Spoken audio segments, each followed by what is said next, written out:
폐암은 전 세계적으로 사망률 1위를 기록하며 우리나라에서도 암 사망률 1위를 차지하는 무서운 질환인데요. 국민건강보험공단 자료에 따르면 최근 4년간 진료 현황을 조사한 결과 국내 폐암 환자가 4년 사이 약 27% 증가한 것으로 나타났습니다. 그중 남성은 2022년 7만 564명, 여성은 4만 5,864명으로 각각 22.5%와 36.5% 증가했습니다. 폐암은 폐나 기관지에 발생하는 악성 종양으로 크게 소세포 폐암과 비소세포 폐암으로 나뉘고, 비소세포 폐암은 다시 선암, 편편산피세포암, 대세포암으로 나눠집니다. 주로 흡연과 관련이 있으나 대기오염, 미세먼지, 직업, 생활 환경과도 연관이 있으며 최근에는 비흡연자 폐암도 증가하는 추세에 있습니다. 폐는 우리가 들이마신 공기 중의 산소를 혈액 속으로 받아들이고 혈액 속 노폐물인 이산화탄소를 밖으로 배출하는 역할을 합니다. 폐포를 둘러싸고 있는 무수한 모세혈관을 지나는 혈액 속의 적혈구가 체내에서 모아 운반해온 이산화탄소를 버리고 산소를 받아들여 다시 온몸으로 운반하는 것인데요. 이것이 바로 생명 유지의 기본 기능인 호흡작용을 통한 가스 교환입니다. 하지만 폐암은 다른 암에 비해 예후가 좋지 않은 것으로 알려졌습니다. 폐암의 예후에 가장 중요한 것은 진단 시의 병기로 조기 진단이 무엇보다 중요한데, 폐암은 초기에 증상이 거의 없어서 늦게 진단되는 경우가 많습니다. 또한 흡연자에서 주로 발생하기 때문에 이미 폐 기능이 나빠 적절한 치료를 받기 어려운 경우가 많습니다. 폐암의 주요한 원인은 흡연입니다.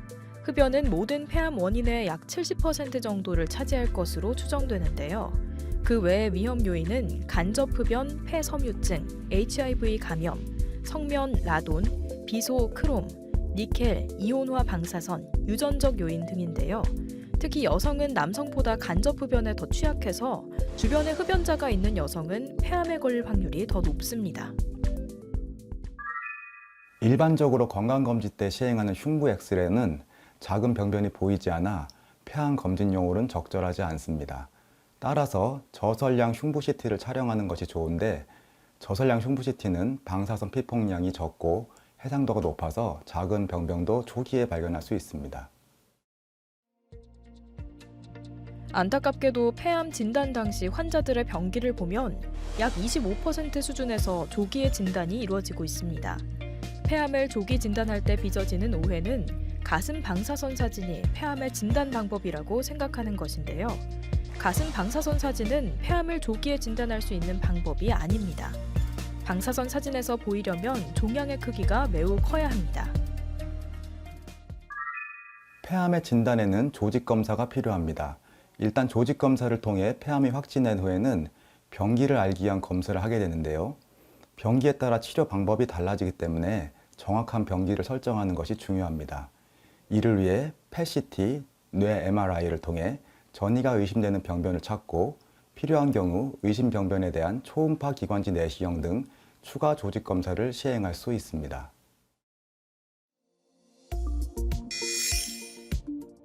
폐암 환자의 약 75%는 진단 시에 1개 이상의 증상을 가지고 있습니다. 종양의 부위에 따라 그리고 전이된 곳에 따라 증상이 다양한데요. 기침은 폐암 환자의 가장 흔한 증상으로 50%에서 75%의 폐암 환자가 호소하는 증상입니다. 현재 흡연자이거나 이전에 흡연했던 사람들에게 있어 기침이 새롭게 발생하거나 지속되면 폐암을 의심해 볼 수 있습니다. 객혈은 폐암 환자의 25%에서 50%에서 확인되는데요. 기관지염 등의 다른 질환과 감별해야 합니다. 더불어 호흡곤란 그리고 쉰 목소리가 관찰되기도 하는데요. 가슴 통증은 날카롭거나 찌르는 듯하거나 압박하는 느낌 등 다양하게 나타납니다.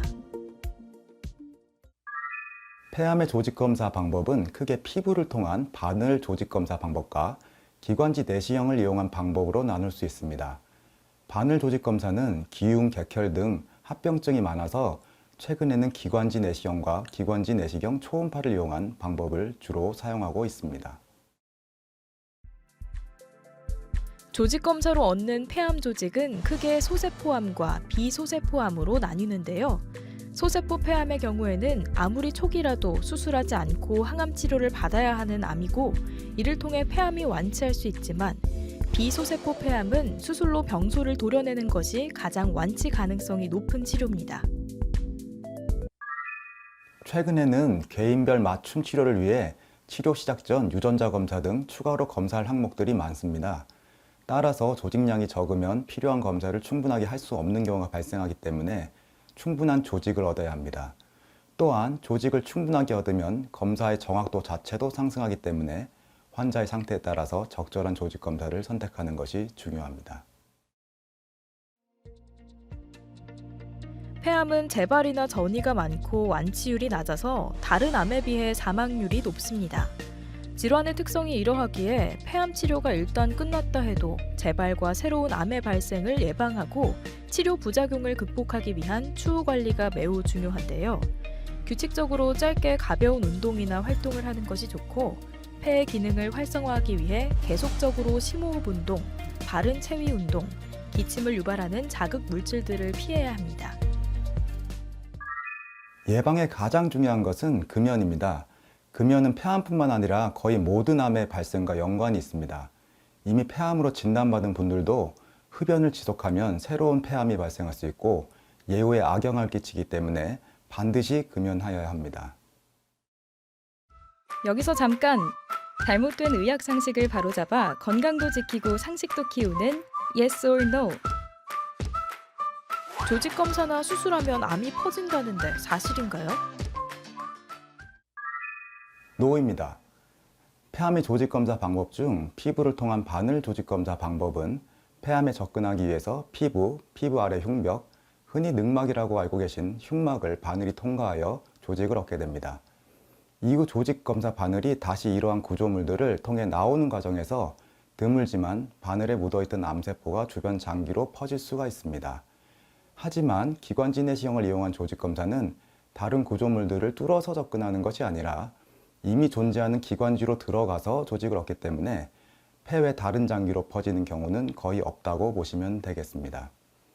마찬가지로 수술 후 암이 퍼지지 않았느냐, 폐암은 초기라도 수술 후 재발하는 경우가 있어서 이러한 오해가 생길 것 같습니다. 잘못된 의학 상식 깨치기 Yes or No. 두 번째, 폐암 환자는 도시보다 시골에서 생활하는 것이 증상 완화에 도움이 되나요? 노입니다.